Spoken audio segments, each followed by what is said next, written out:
motion 41, which is a motion to ensure that mitigating circumstances are properly weighed. Is that correct? Yes, sir. All right, you want to call your witness? Yes, sir. All right.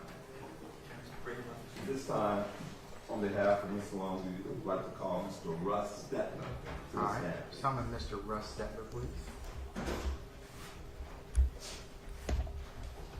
Oh, just stepping out together.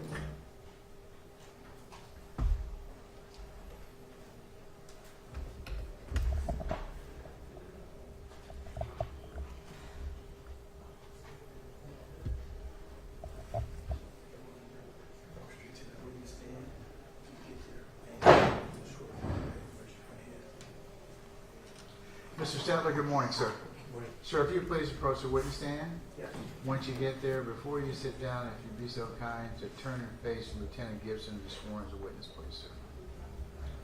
Do you swear or affirm that the testimony you give in this court will be the truth, the whole truth, and nothing but the truth to help you God or affirm? I do. Okay, you may lower your hand, you may be seated. Watch your step. Thank you. Try to put that chair as close as possible to the microphone. Yes. Got it? You want to make yourself a little more comfortable?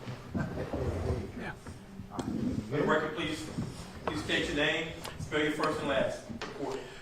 My name is Russell Stetler, Russell Stetler.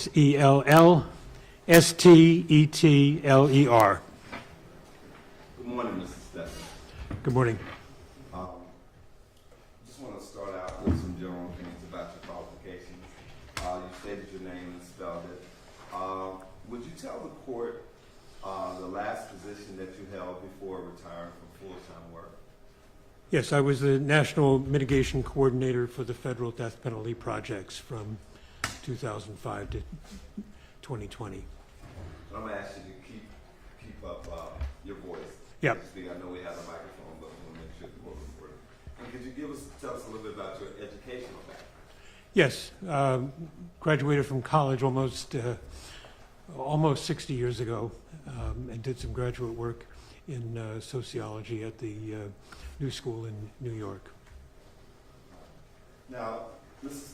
Stetler, today, have you come to court today prepared to summarize the norms relating to the investigation of mitigation evidence, as well as the breadth of mitigating evidence in death penalty cases? Yes, I have. Okay. Now, let's begin by summarizing your background and qualifications. Again, you were the National Mitigation Coordinator for the Federal Death Penalty Project before you retired, is that right? That's correct. Okay. Tell us about the Federal Death Penalty Project. The Federal Defender Program, which was constituted under the Criminal Justice Act many years ago, has some resource programs specific for death penalty cases. So it has a trial project that provides assistance for people who are being prosecuted under the Federal Death Penalty Act, and then a separate habeas assistance and training project for lawyers who represent people under sentence of death in either state court or federal court with death penalty convictions. And Mr. Stetler, what were your duties and responsibilities at that position?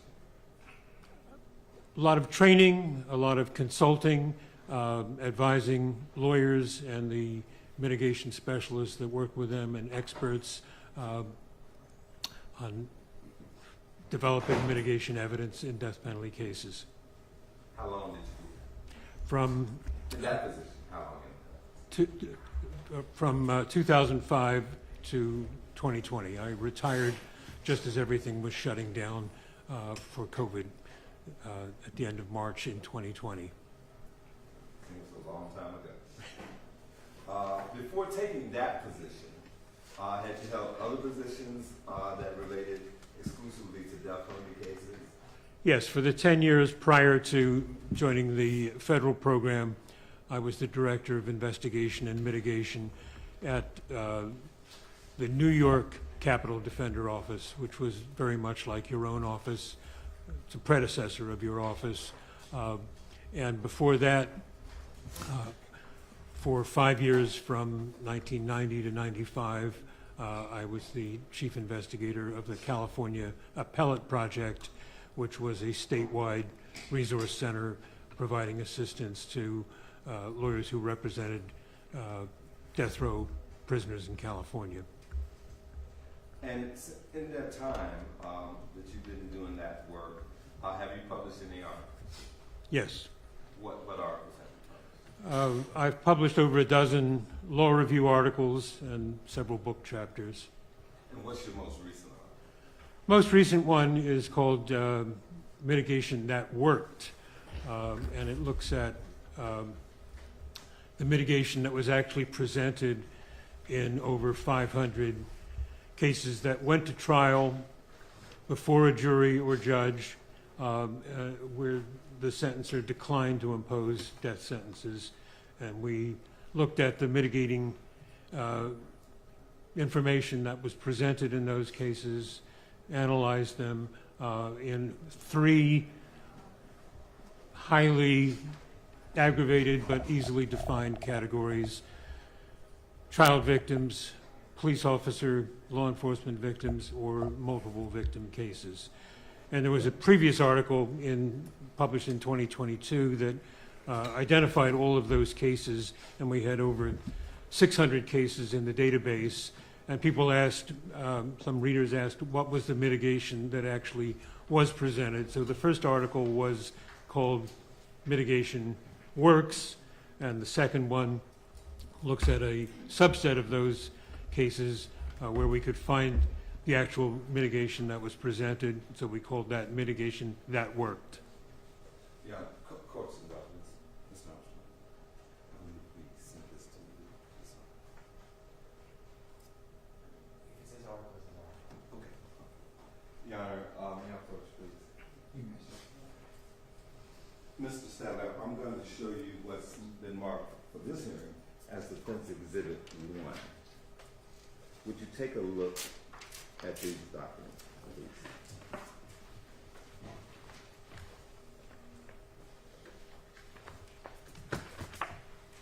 And do you recognize them? Yes, that's the article I was talking about. Your Honor, at this point, I would tender, and could you say the title of that document again, please? Yeah, the full title is Mitigation That Worked: Empirical Evidence of Why Jurors Rejected the Death Penalty in Some Highly Aggravated Capital Cases. Your Honor, at this point, I would like to tender Mr. Sadler's article as Defense Exhibit 1. 2 things, Your Honor. Mr. Sedler hasn't been qualified as an expert at this point in time, so until that point in time, his article will not be relevant to the court. But number 2, I just wanted to point out, I think the defense was doing a different type of evidence identification, where yesterday it was 2 dash things. Was there supposed to be a different number included in this? It was a different date, so, but No, okay. we can, I mean, how? Oh, no, I just wanted to make sure that wasn't. The nomenclature has to start over every day. Okay. So that's fine. But you have, Mr. Yes, Armstrong, do you want to voir dire the witness? I do not. Are you going to offer him as an expert? yes, Your Honor. All right, I'm going to sustain the state's objection so far, so until you offer him. Okay? Yes. All right. So, when did you first begin working on death penalty cases, Mr. Sadler? 1980. And where was that and in what capacity? In California, I was in a private office, so I was privately retained to investigate cases in general. About 100 of them were murder cases, and a couple dozen, maybe up to a third, were death penalty cases. Now- Mostly at trial and a few in post-conviction. Now, are there training programs that you taken part in that focus on mitigation, investigation, and death penalty cases? And when I say that you're taking part of, I mean that you conducted the training. Yes. Could you tell us about some? Yeah, in California, where I was working at the beginning of my career, we had an annual capital case defense seminar that began even before I was doing this work in 1978, normally held in Monterey, California, sometimes is held in San Diego. Started out as a small seminar and it's now grown to over 1,000 people, up to 1,500, and it's become more of a national program. It runs on the President's Day weekend from Friday night through midday Monday, and it has an assortment of presentations, both plenary presentations and assorted simultaneous small group workshops. So it's got a big menu of sessions to choose from. Many of them are devoted to mitigation, and that was sort of where I learned my ABCs of death penalty cases.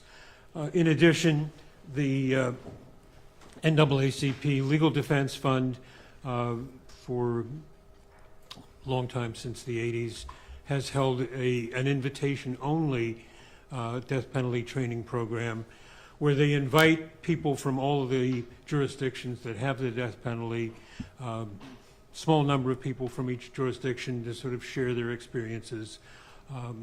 And that tries to keep the standards up to the same level wherever people are practicing. The biggest public defender organization, the National Legal Aid and Defender Association, also in the 1980s began a program called Life in the Balance, and that anybody can attend. That's different from the Legal Defense Fund. And they do 2 days of litigation, 2 days of mitigation, and then in the 90s, the National Association of Criminal Defense Lawyers also began a program called Making the Case for Life, and that has a strong mitigation component as well. And, Bless you. and roughly since 1990, how many of these trainings would you say that you have conducted or been a faculty? I've been a member of the faculty on over 450. And were these trainings national, local, regional in scope? All of the above. What about death penalty trainings here in Georgia? You know, I looked at my records, and I've done a couple of dozen programs in Georgia. Some of them were national programs that just chose to locate in Atlanta, and others were organized by your office in its early days, or the Fulton County Public Defender that preceded it. Have you been a part of any United States government? Yes, during my federal employment, many of the programs that I participated in were sponsored by the Administrative Office of the U.S. Courts, which oversees the Criminal Justice Act and the Federal Defender Program. And I also did one program for the military death penalty at the Army Trial College at what's now called Joint Base Andrews. Now, are interviewing skills important in mitigation investigation? Yes, extremely important. Objection, Your Honor, he's offering an opinion, but he hasn't been offered as an expert. I stand objection. And how many times have you testified in court about mitigation? 35 times. And have you ever testified in federal court? Yes.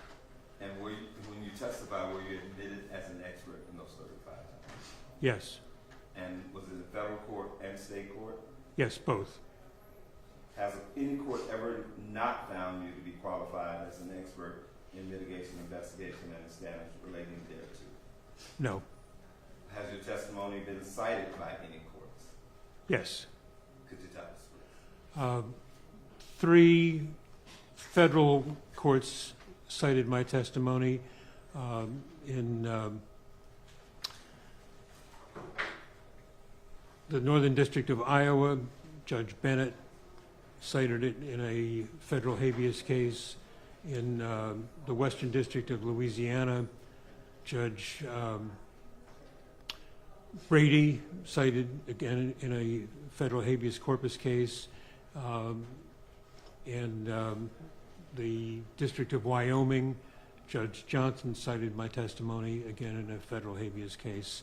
And then a couple of state court cases, There was a federal habeas case that was sent back to state court for fact development, evidence development, and that was in Washoe, W-A-S-H-O-E County, Nevada, before Judge Polaha, P-O-L-A-H-A, and he cited my testimony in granting post-conviction relief. And then I testified once in Dallas, Texas, in a pretrial case where my testimony was cited by Judge Cruzo, C-R-E-U-Z-O-T. He's no longer a judge, but he's now the elected district attorney of Dallas County. Thank you. Your Honor, at this point, I would like to tender Mr. Stetler as an expert in the investigation and presentation of mitigation evidence and death penalty. No objection. All right, co-designate Yeah, Dr. Stetler as an expert in your mitigation. Yes, you may proceed. Thank you. Just also, just want to, I showed you what had been marked as Defense Exhibit 1. Again, would you identify that document? Yes. That's the most recent article that I spoke of. The full title is Mitigation That Worked, Empirical Evidence of Why Jurors Rejected the Death Penalty in Some Highly Aggravated Capital Cases. And I have two co-authors. So I'm the principal author along with Maria McLaughlin and Susan Garvey. Published in Hofstra Law Review this year. 2025. Yes. And at this point, I'm going to show you what's been marked for identification as Defense Exhibit 2.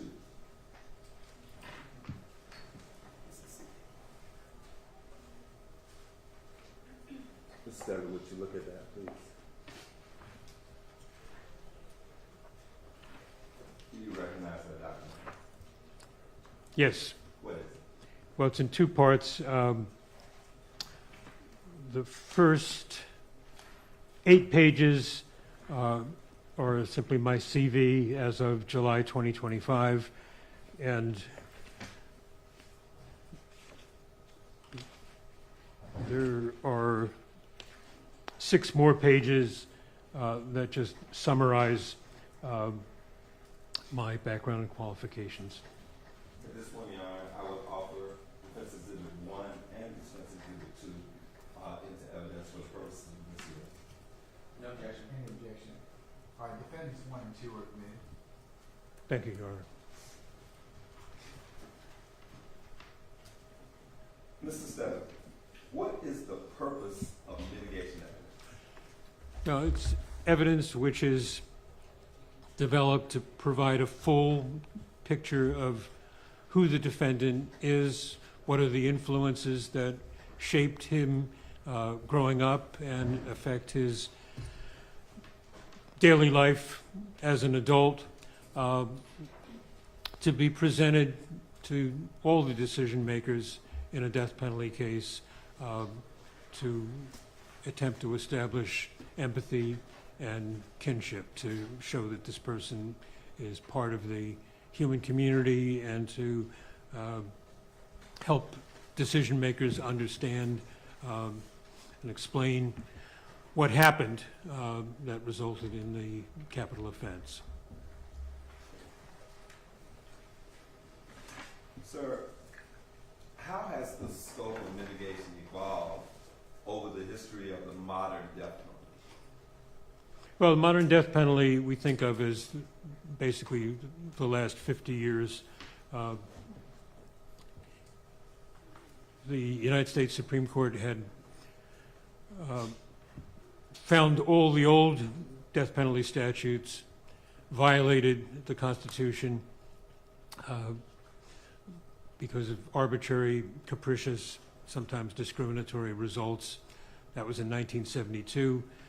Many states, including Georgia, immediately responded with new statutes, and those were tested in the Supreme Court in 1976. And the bottom line on those 1976 cases was that the states that had chosen the route of a mandatory automatic death sentence for a narrow category of crimes were found still to violate the Constitution, but those that provided guidance to jurors, bifurcated proceedings, automatic appeals, like Georgia's, were approved. But there had to be individualized sentencing. No matter how heinous the crime, there was no case that automatically mandated that a death penalty should be imposed. So that was the decisions of 1976. And then afterward, a series of decisions in the United States Supreme Court examined particular kinds of mitigation that were submitted and broadened or recognized the need for breadth in mitigation information. In 1978, the case of Sandra Lockett versus Ohio talked about the importance of the defendant's background, character, and record, as well as the circumstances of the offense. A few years after that, 1982, the Monty Eddings case, Eddings, out of Oklahoma, involved a 16-year-old young man who had admitted killing a highway patrol officer, and the Supreme Court was not creating an exemption for children facing the death penalty at that point, but they spoke eloquently about the importance of considering youth as a mitigating factor. They talked about youth as more than a chronological fact, but a time of vulnerability when people are exposed to negative influences and just don't have the brain power to resist temptations and bad influences. After that, 1986, in South Carolina, the case of Ronald Skipper, the trial lawyers attempted to introduce evidence about Mr. Skipper's good behavior and adjustment in jail, and the judge kept it out, saying, "Oh, that's not relevant to his culpability when he committed the crime." And the Supreme Court said, well, that's true. It doesn't relate to his culpability at the time of the crime, but it's important evidence that the jury should hear as a rebuttal to future dangerousness arguments, and because it's another reason why they may want to sentence someone to a severe sentence less than death. Go ahead a few years, and we have case out of Texas in the 2000s, Tenard, T-E-N-A-R-D, versus Dretke, D-R-E-T-K-E, where the court reminded the Texas courts that there doesn't have to be a connection between mitigation evidence and the crime. They said, for example, a broken brain, intellectual impairment of any kind, not just what qualifies you for the exemption for intellectual disability, but let's say you're functioning a little better than the intellectual disability exclusion under Atkins versus Virginia, but intellectual disability of any kind is a disadvantage in life and something which is inherently mitigating. So court says we've never said that mitigation has to be directly connected to the behavior at the moment of the capital crime. And of course the big categorical exemptions were also in the 21st century, the Atkins versus Virginia, which created an exemption for people with intellectual disability, then known as mental retardation, and a few years later, Roper v. Simmons, which created an exemption for people whose crimes were committed prior to age 18. Mr. Stella, you spent about 10 years writing about the importance of understanding the scope of mitigation. In your most recent article, you talk about mitigation being dimensional rather than categorical. Can you explain that for us, please? Yes, mitigation doesn't fit into neat little boxes. They're often not just a and or yes/no decision. For example, I mentioned intellectual disability. Well, there are very clear criteria for what constitutes intellectual disability, but you may not meet those criteria, but your intellectual functioning may still be one standard deviation below normal, and it can therefore be considered mitigating evidence to be presented to a jury in a death penalty case, even if it hasn't excluded you as a candidate for the death penalty. Similarly with youth, the bright line was drawn at age 18, but a lot of the evidence that was presented in that litigation showed that juvenile brain development continues into the early 20s, so youth broadly is an important mitigating factor, even if it doesn't meet the criteria for exclusion. I think the analogy would be to the medical world. And sometimes there are diseases, disorders that have a clear-cut yes or no test. COVID, for example. You have a test, you either have it or you don't. But high blood pressure, there are clear criteria, just as there are for intellectual disability, but the fact that you don't meet those exact criteria doesn't mean that you're off the hook. Your blood pressure can be elevated, you still are at greater risk of heart disease and other conditions. So that dimensionality means that many of the factors that we consider in mitigation are on a spectrum rather than just in distinct specific categories. Bless you again. Thank you. Mr. Stetler, what's the purpose of developing a life story in mitigation? Well, mitigation doesn't just concern the time of the offense. It examines the whole life story of the client in the context of his, what we call social history, the community in which he was raised, the multi-generational history of what's running in his family. Again, it's a little like medicine. At my age, when I go to the doctor, they want to know, what did your parents die of? What did your grandparents die of? Because there are some vulnerabilities that are passed on.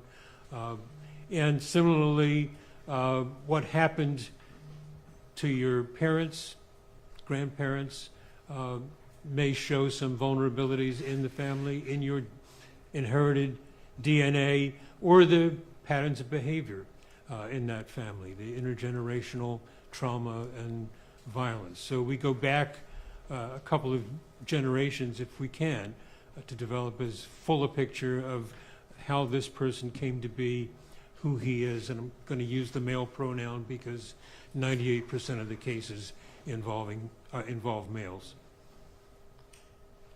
Now, you talk about the home environment. What's the importance of introducing information about the home environment? Well, I guess I would answer that in two different ways. One is that none of us gets to choose our parents or the home environment, the neighborhood, the community where we are raised. That's just a given. That's not a choice. And those are the primary immediate influences. I mean, it doesn't even begin at birth. It begins in the womb. What was this person exposed to? Did his mother drink or smoke or do drugs? Was there interpersonal violence that created trauma in the womb? But the mitigation investigation radiates outward to all the other influences. So it's not just what happens in the home, but in the neighborhood, in the community where somebody grew up, in the time frame, the era in which somebody came into the world. So all of that is part of the social history that we think of. It's an ecological perspective on human development, and we didn't invent this in the world of mitigation. You can go to any of your fine local universities, and the developmental psychology programs teach the same sort of analysis of the factors that influence somebody as they grow up. And does this information, gathering the information, include what has happened to, let's just say, a defendant's siblings or people who live with them in that particular home? Yes, absolutely. 'Cause Why is that? well, it's often necessary for the capital defense team to address this issue because prosecutors will often point to siblings as having an upstanding life, a good job, better education, and so forth, and they want an explanation of why is your client different, what influenced him differently, and that's a very important issue to study. And it is, again, it's not just the capital defense community that has examined that issue. There are books written by siblings of people who have committed murder. Professor John Edgar Wideman, who went to University of Pennsylvania on a basketball scholarship, became a Rhodes Scholar, and then a well-established writer, has a younger brother who committed homicide in Pittsburgh and went to prison. And so he struggles with that in his own writing. And then his own son committed a murder as a juvenile. So people grapple with, why do some people with similar DNA, similar family backgrounds turn out differently? There's a professor at the University of California, San Francisco Medical School named Thomas Boyce, B-O-Y-C-E, who has a book called The Orchid and the Dandelion. And his metaphor there is that some of us are like dandelions. We grow up no matter where we are. Dandelions appear between the cracks in the sidewalk, and they survive into the world and flourish. Others are more vulnerable. And he wrote this book, I think, in part because of the experiences within his own family, where he had a sister who took her own life, and he was kind of grappling with that problem. Why do we turn out differently if we have very similar background environment, some of the same DNA? So I think those differences are kind of common sense issues that need to be addressed when you're telling the story of any individual's life. And what are the tangible records that need to be collected to support a client's life story? Well, anything that's got your client's name on it, and beyond that, whatever records you can get on the family members, caretakers, because sometimes the records of siblings, parents are just as important as the records of the client. They're going to identify things that the client doesn't remember, the parents don't remember. No amount of interviewing is going to elicit the information. A good example is from a case where the United States Supreme Court looked at the records of a caseworker in Virginia, and it's the case of Terry Williams versus Virginia. The year is 2000. I don't have the site in my head, but the caseworker's report was so vivid that the Supreme Court dropped it into a footnote, quoted it verbatim, and I don't have it memorized, but it's the impression of the caseworker who goes in and says, the home was a complete mess. People had bowel movements on the floor. There were puddles of urine, dirty dishes scattered in the kitchen. The children, including Terry Williams, didn't have any clothes on. The parents were too drunk to dress them when the caseworker found the clothes, and the children had to be taken to the hospital because they were under the influence of whiskey. These are small children. These are not 17-year-olds. These are, young kids. And that's an example to me that shows no matter how skilled you are at interviewing, you would not get that story from interviewing the client, interviewing the parents. Parents may give you a vague recollection of a time when neighbors complained about something and the police came and they were arrested and the kids were taken to the hospital, but they're not going to tell you there was feces on the floor, urine on the floor, and so forth. So the records give you a fuller picture. They identify people that the client doesn't even know exist, like that anonymous caseworker who wrote that report. And they're also very helpful for when you are interviewing your client, interviewing family members, because they give you hard dates, where the family was living at a particular time, what school client was attending in 5th grade, and so forth. So they provide what I think of as a skeletal architecture of the client's life. And then the interviews that we do, we usually flesh that out. Question. Earlier you talked about how, going to the doctor, doctor actually like about your physical family history going back generations. And you said that's important in terms of mitigation. Why are the previous generations, and is there a limit in terms of the generations that you go back to? Well, the practical limit is it's often difficult to go beyond 3 generations, but just as some vulnerabilities medically, physically run in families, so they also run in families for mental health conditions.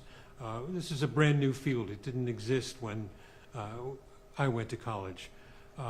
We know much more about the heritability of schizophrenia, for example. There's a study in Denmark of twins who are separated at birth and raised in different families. And the individuals who have no schizophrenia in the family, no schizophrenia in the adoptive family, the family environment, about 1% manifest schizophrenia later in life. But those that have the biological vulnerability, 9 times greater likelihood of schizophrenia. So again, it doesn't mean there's an automatic connection. Your mother had schizophrenia, therefore you're going to have it. But when you can see that a first-degree relative had a mental disorder, many of them have this strong heritable component. There's a researcher at Johns Hopkins who has written a number of books about mood disorders. And she's a brilliant writer, MacArthur Genius Grant recipient, but she also knows that we take in information visually. So she has family trees in her book. She has a book on mental conditions, mood disorders among famous cultural figures. So she has a genogram, a family tree of the Ernest Hemingway family. And everybody knows that Ernest Hemingway took his own life with a shotgun. But the family tree shows that his sister Ursula, their brother Lester, Leicester, and their father Clarence, all committed suicide. So when you have that kind of biological lineage, that's important for any experts that you consult to know. You want to give them that information when they're starting out. talk about environments. Is home the only environment that matters in telling the life story of a client? No, not at all. I mean, when I worked in California, we had people who came from very loving families, but had other factors that influenced their childhood because of the gang violence that was occurring on the streets of South Central Los Angeles, for example. So even though they had intact families, loving parents, to get to school, they had to negotiate a special route to avoid gang warfare. And on top of all of those sorts of influences, we now have everything that comes with the negative influences of the internet. Kids that spend more and more time in front of the screen, and it's very hard to monitor that, it's hard to regulate it, and we're only beginning to understand how that affects some particular individual's development. Have you ever heard the term abuse excuse? Oh, heard it for a long time. It comes from a book by Professor Alan Dershowitz, D-E-R-S-H-O-W-I-T-Z, at Harvard Law. I don't even remember the full title, but it's disparaging the use of abuse as an excuse for crime.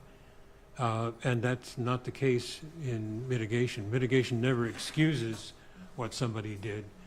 It's just a reason why the punishment may be diminished. And would you say that there are layers to this issue of abuse and the impact of abuse? Definitely. And so let's talk about also poverty. What are some of the layers of poverty that make up the mitigation life story?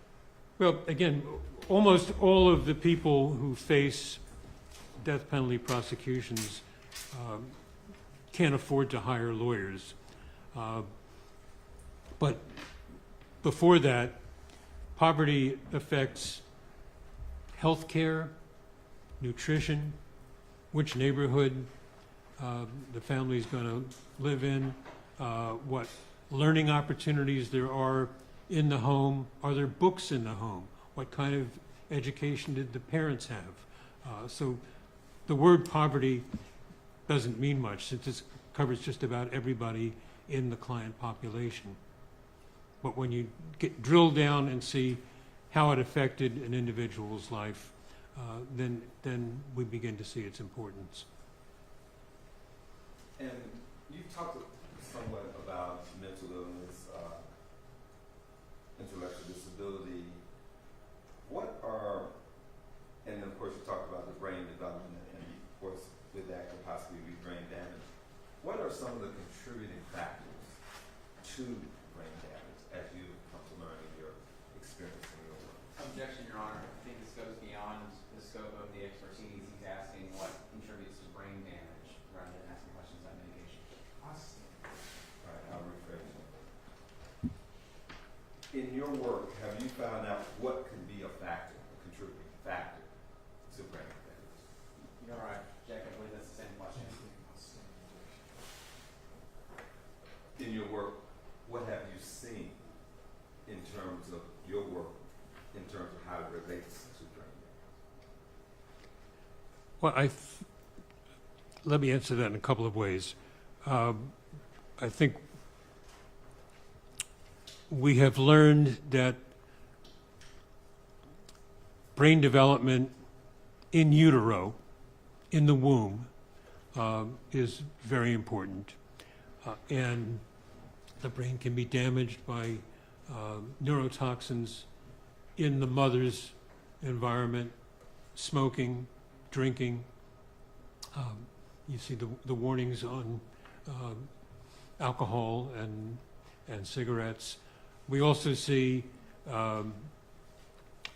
trauma in the womb can affect the brain, but neurotoxins, that is things in the environment that an individual can be exposed to in their early years up through adolescence. The brain keeps changing, keeps developing.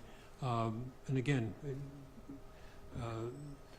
the district attorney is correct. I don't claim expertise on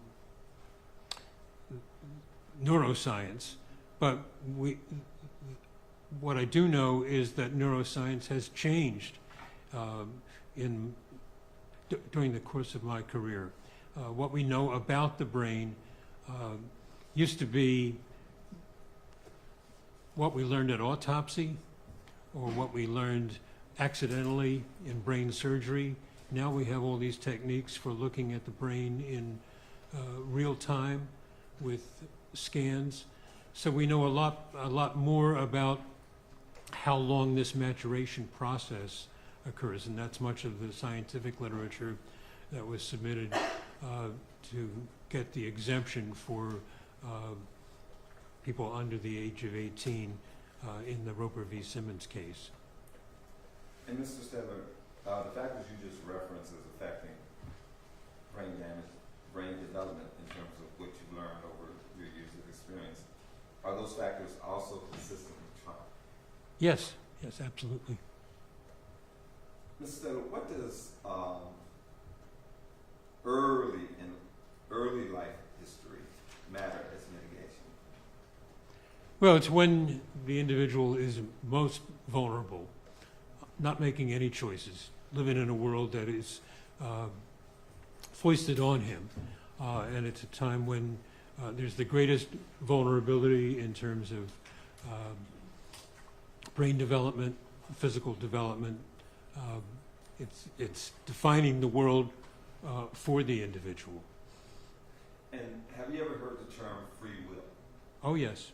Could you compare and contrast the whole free will concept with what you just have stated?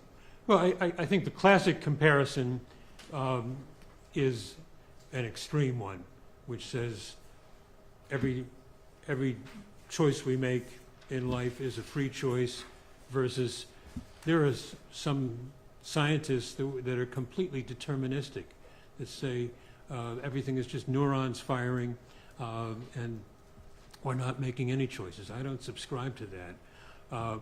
But I do think the choices that we're able to make are limited by all the factors in our early development, whether we're going to be able to get a good education, whether we're going to be able to choose to get an education, to choose to go to college. All of those are limited by where we fall in terms of the environment, in terms of the DNA. So the things that I've talked about in terms of development are things that limit our choices later in life. Would it be fair to say that bad early childhood experiences can and will impact the adult choices that we make or a client may make, even though folks are exercising what we call free will? Yes, that's restating what I've said. And in terms of those bad childhood experiences or trauma, why is it important to thoroughly explore or look at a person's experience with treatment programs or facilities? Well, I should have mentioned treatment programs as something affected by poverty, for example. You may not get any treatment. You may not be diagnosed for a disorder because your family is poor and they're not psychologically minded and don't appreciate that maybe you should be evaluated. But the quality of the treatment program is also an important factor. Did somebody get an effective treatment program? Was there an accurate diagnosis of what was needed, and was the treatment appropriate and thorough, and did the treatment get its course completed? So institutional failure is another way of describing something that we look for in mitigation. If somebody was treated for drugs or alcohol, for example, Did they go to AA? Did they go to some other treatment program? For how long? Was it effective? That's all part of the life story that we would want to look at. I want to move into talking about looking at mitigation through all sides of the defendant, all sides of the client. Are there other aspects, other sides of the client in their mitigation that are particularly mitigating? Well, I guess what I would say in response to that is, again, we don't want a deterministic picture that says inevitably this client was doomed to end up as a capital defendant.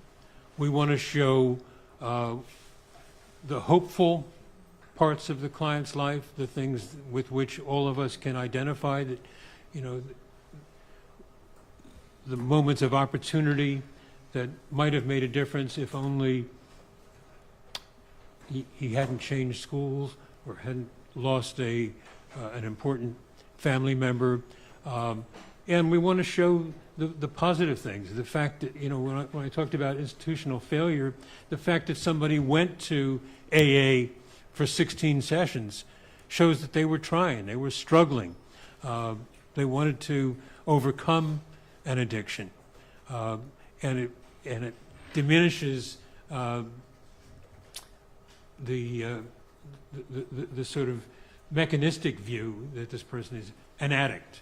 It's somebody who was struggling with that problem. And so we look for the positive things too, because mitigation is about empathy, it's about kinship, it's recognizing somebody whose shoes we could be in, as opposed to somebody who's just different from us. Born bad, got worse, did nothing good. Mr. W., you had mentioned brain damage, intellectual disability, mental illness. I want to ask a little bit about that in terms of those particular areas, especially in terms of adaptive functioning. In a case that involves intellectual disabilities, could you talk about the interrelatedness of the mitigation and what we call the adaptive functioning? Well, the investigation of adaptive functioning is really very, very similar to the investigation we're doing generally in mitigation. Adaptive functioning covers how does this person coping with the world. And it's become much more important in intellectual disability cases than the IQ score. In the early years of the intellectual disability exemption, people were very much focused on scores and things that affected the error of measurement and norms obsolescence and so forth. But how somebody navigates the world, the social, practical, conceptual abilities, how somebody performed in school, how somebody learned to play football and follow all the cues that he needed to follow. All of those things are part of the important criteria for establishing intellectual disability, but they're also reasons for empathy, whether you meet the criteria for intellectual disability and exemption from the death penalty or not. And what, you might have said, what are the areas, the domains of adaptive functioning that could be considered? Well, for an Atkins case, an intellectual disability case, you need deficits in one of three areas: conceptual, practical, or social. And that there used to be 15 different categories, and they kind of compressed them all into those three. And most people are going to have problems in school, but some of them may have fewer problems in school, but more practical problems. They just can't learn how to cook, how to form relationships, how to navigate the world, how to change buses, what to do when the bus routes change. So there are all different kinds of things that we look at that are again, part of whether the person is functioning at a normal level. Are these similar or the same type of mitigation that one would present even if the client was not intellectually disabled? Oh, absolutely. You know, we had a case where the client had an IQ in the 80s, let's say 85. So it was, and this was, I think, this was before the Atkins case had even been decided. But we knew when you had a report from the school that your client was, that your child was functioning at this level, that was a lifelong condition. It was going to affect academic performance, vocational choices.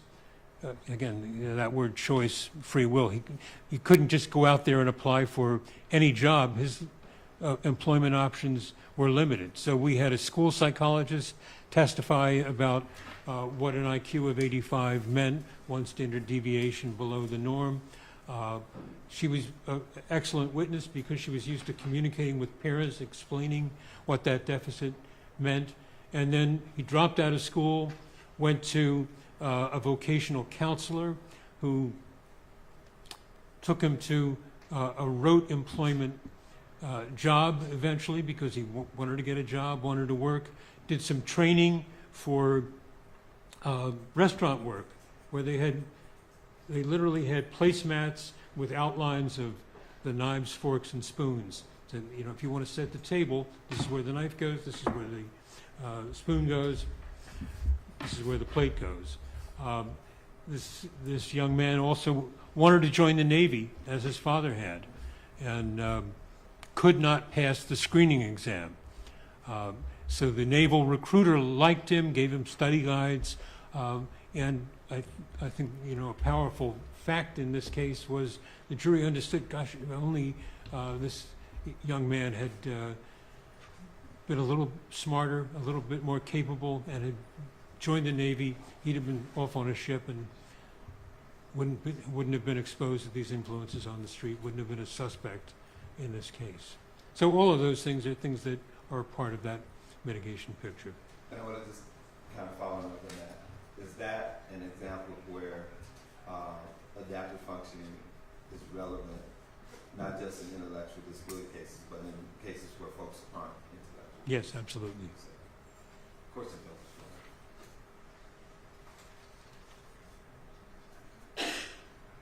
Final question, Mr. Seven.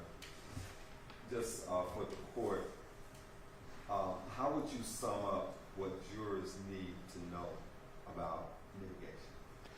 Well, I think jurors have an awesome responsibility in death penalty cases, no question.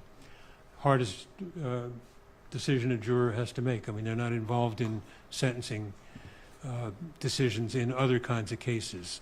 And so I think the importance of mitigation is not just for whether the individual gets the appropriate, effective representation that lawyers are trying to provide and that they should provide, but also gives jurors and judges the full picture of who the client is so that their sentencing determinations can take a view of all the relevant evidence and reach reliable outcomes. Yeah, at this point I have finished my direct. I just asked if we could take a 5-minute comfort break before the state does their close. I would agree. Okay, all right, we'll be in recess 5 minutes. Thank you.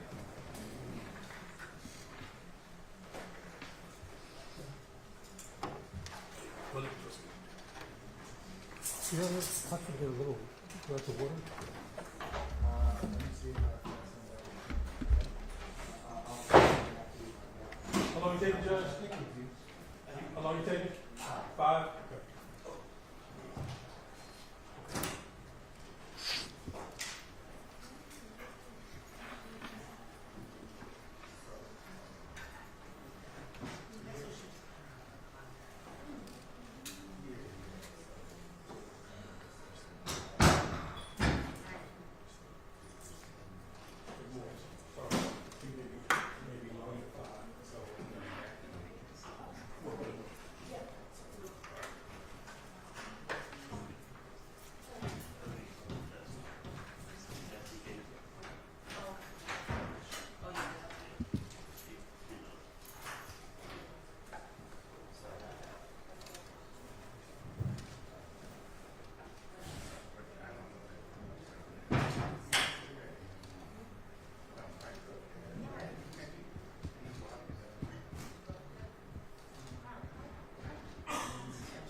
Yeah, the judge is getting it.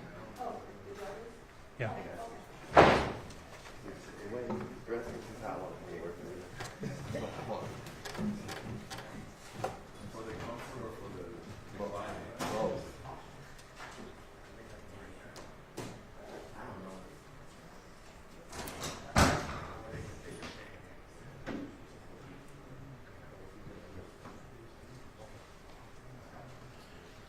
We didn't have any problem with it.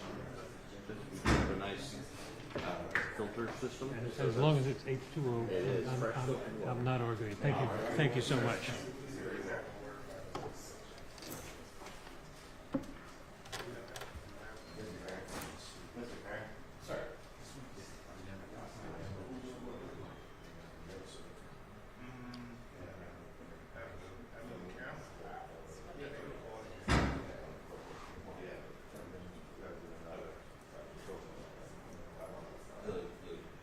Video camera. All right, I'll let Judge know. Thanks. Thank you. Before I brought it up, I wanted to make sure I wasn't on.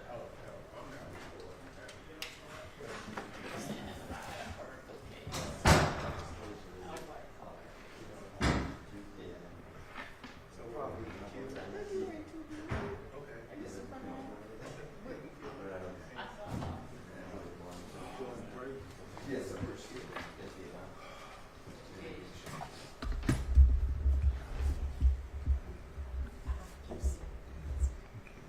Judge, you went from California to New York to Thank you. Atlanta. Yeah. Okay. Cameraman, Yeah. your camera still live?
Settler, good morning. Good morning. I don't have many questions for you. Counsel, counsel, Hold on. wait I for. gotta wait. I apologize. I gotta wait, okay?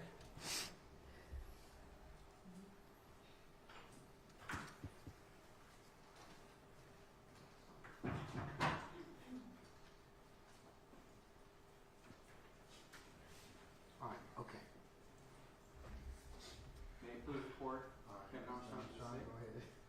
I will mention that I began one question, but everybody interrupted me because the defendant was not here. I say that for the defendant's benefit.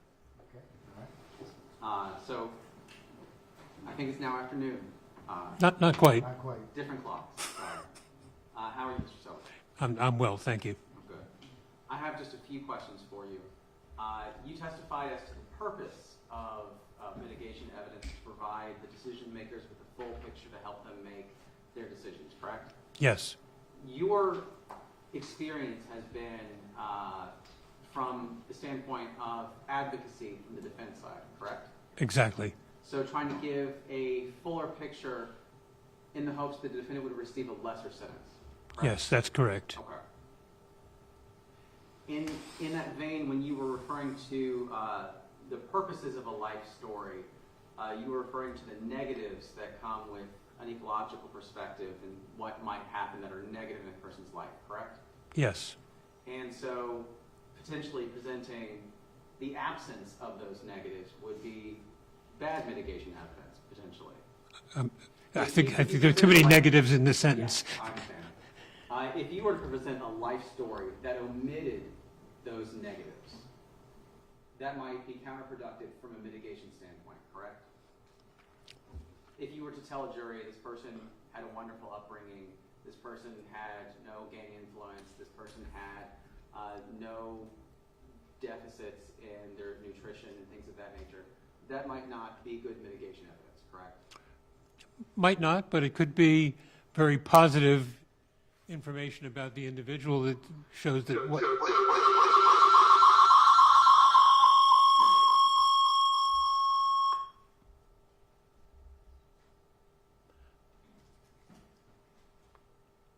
push back.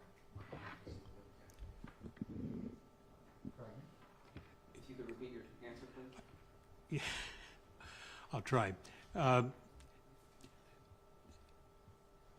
I think if one had only positive experiences, it would just be a different kind of mitigation presentation then. I think you would then probably be arguing what an aberration the crime was in an otherwise, well-adjusted life. But one of the cliches of mitigation is that everyone is more than the worst thing that they've done. When you were testifying about intellectual disabilities and you described categories relating to Adkins, the decision, and you said it had gone down from 15 to 3. Could you repeat those 3 categories for me because I didn't get them down? Conceptual, practical, and social.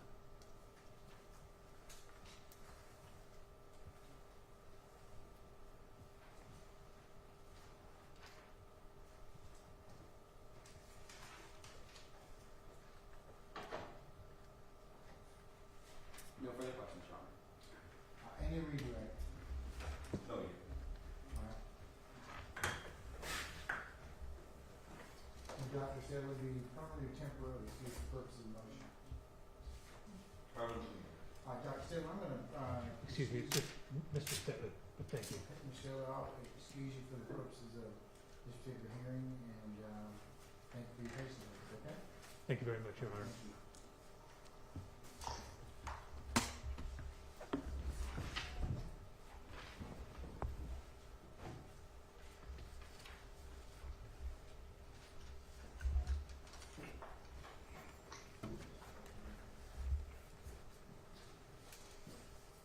May it please the court. Here arguing on behalf of Mr. Long, motion number 41, a motion to ensure the mitigating circumstances of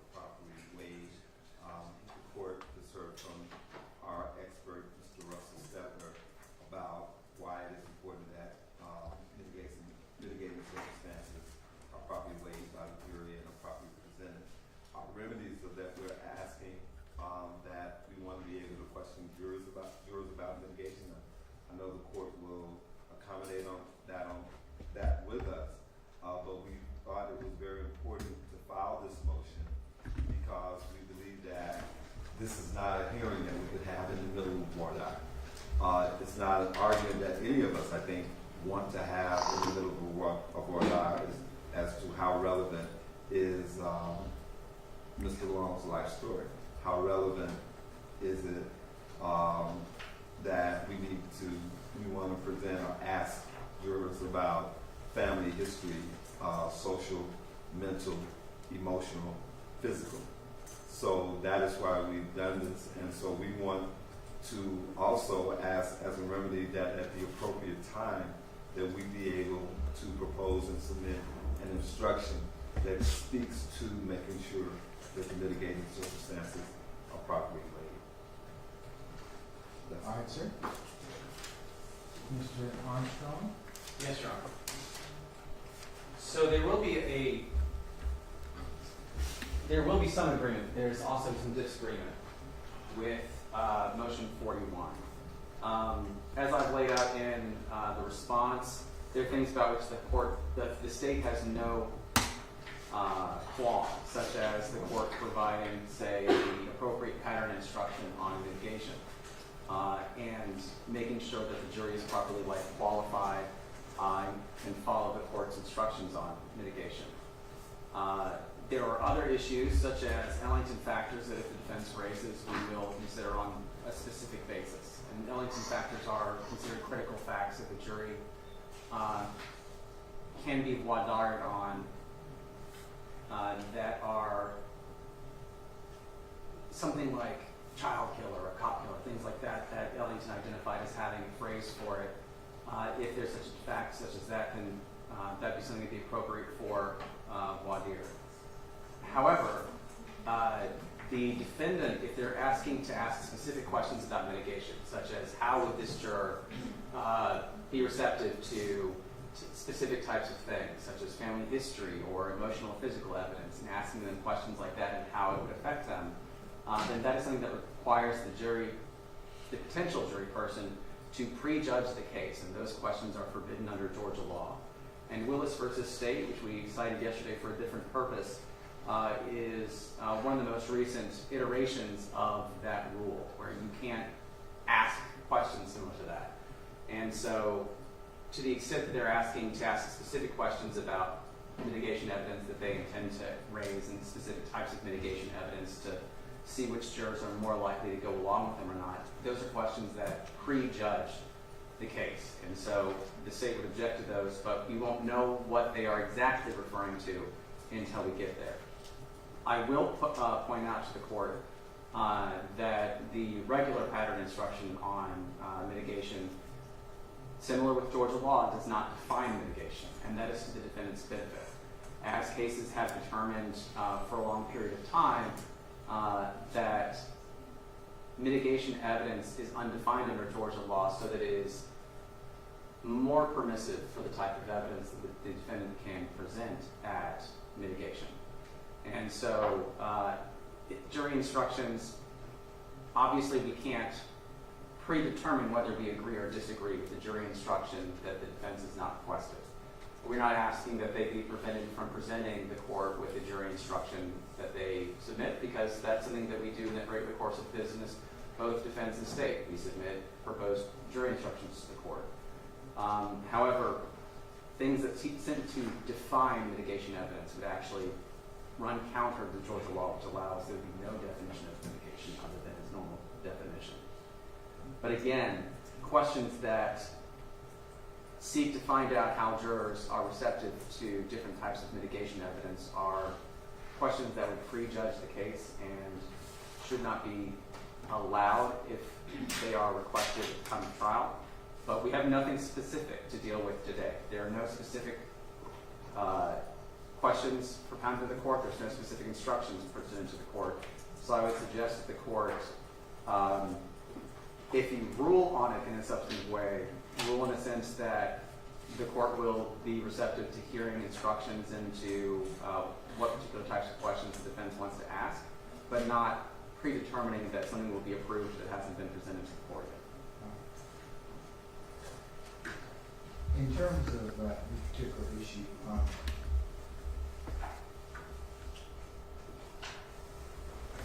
defense motion motion is to mitigate circumstances.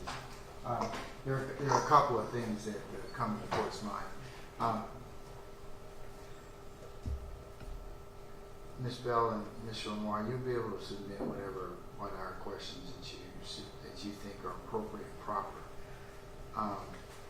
I do agree with Mr. Anderson that you cannot ask questions that ask the jury to prejudge the case. I understand how important mitigation evidence is, but there's a time and place for it. So, not to say that I will not permit you to present mitigation evidence, but I'd ask you to follow the law in terms of those questions that are acceptable for the purposes of voir dire. In terms of an instruction, if it should get to that point, and I'll consider any lawful instructions to include the pattern instructions that are based upon what evidence is presented in this case. So what I'm going to say is I can't really rule on it at this point in time because I don't have anything specific to look at, either in terms of questions or in terms of jury instructions. So I'll defer ruling until such time as I have questions propounded to me. But just generally as mitigation circumstances, I don't believe that you'll be able to get into during voir dire itself unless they are asked in terms of, as Mr. Anderson pointed out, critical facts. So that's distinguishable between and other case law, which is distinguishable. So, like I said, without anything specific, I'm at a loss to rule with some particularity. Okay. Yes, Your Honor, and I'd just like to respond both to Mr. Armstrong and to the court. That is always where the kind of rubber meets the road in terms of what we see as possibly prejudging cases. But I would say to the court and to the state that to make sure that litigation receives its proper due, you have to have jurors that are willing to hear. And I will use an example. I know the court says we don't have anything, but let's just talk about mental illness, right? Asking a juror what they think about mental illness is not shocking your mitigation. It's not shocking or asking them to prejudge. Because if mental illness, let's just say it's a defense, or it's going to be, and it will be presented possibly in penalty phase. That is not asking them to prejudge the case. That is an element of the case, element of mitigation that when we ask them the three questions, the questions about will they consider life with, will they consider life without, will they consider death, they have to take into account all of that. So a lot of times in the cases I've done, that's where the argument falls.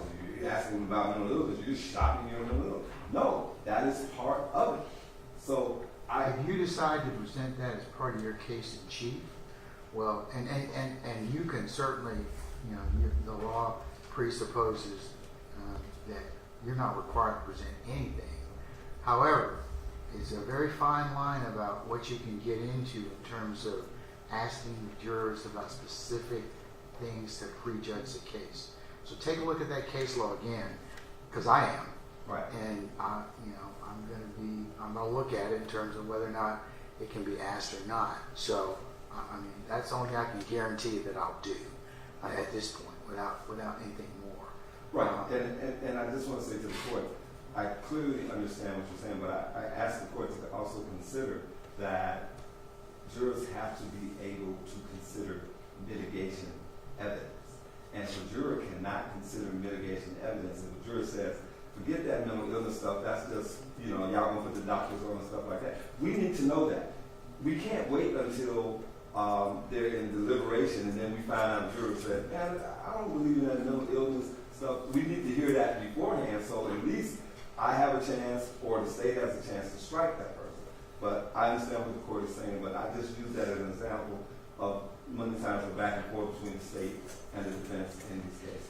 Well, you submit the question, Yes. and I'll take a look at them, and based upon what is case law and other arguments, I'll rule accordingly. But I understand that there's a fine line between you're not required to present anything. So, but then again, on the other hand, there are other issues if you you try and insert things that might be in violation of case law. Okay? So I got to take a look at it, to be honest. There's no way I can rule on it quite yet. Very well.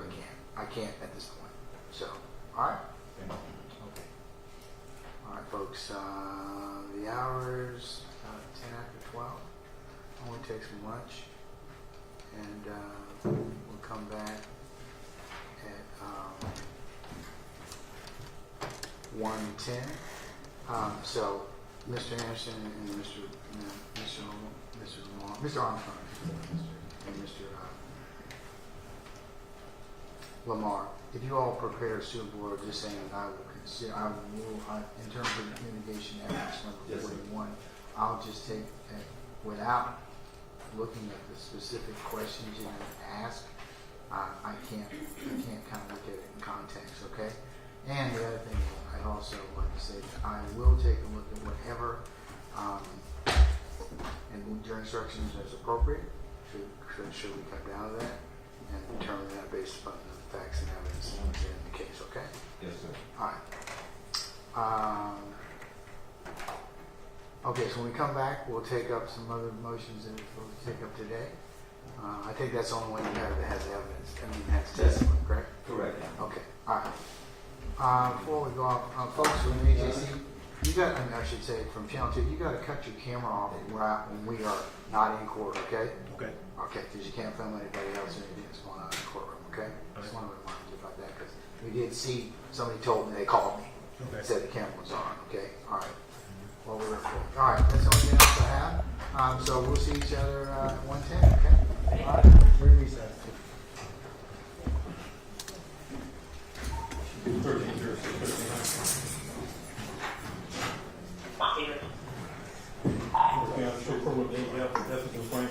Can be recessed to 13, 10 hours, 13, 10 hours.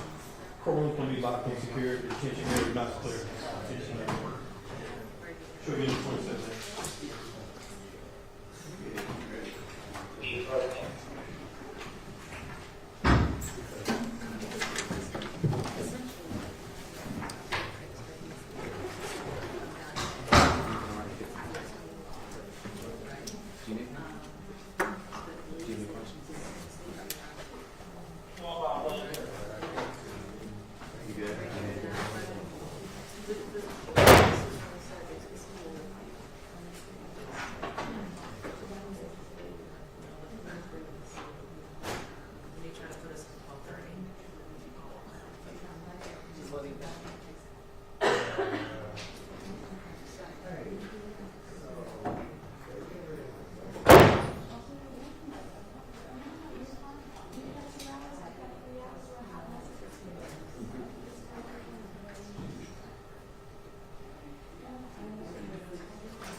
Everybody, we recessed at 1:10. I'm gonna lock the doors.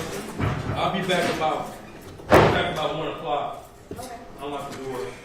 Be back at 1. Okay. You're welcome. We're gonna break down. Somebody called him too. Dennis called me and I got in trouble. Yeah.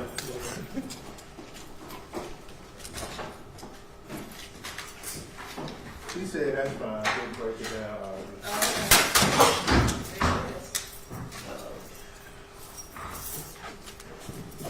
Can I grab my mic? Yeah, go ahead and grab your mic real quick.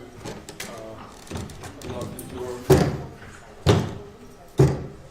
All right, y'all, I'm gonna grab some of these real quick. All right. Y'all good? Yeah. Okay. Okay. Yeah, you got the key to the door, so.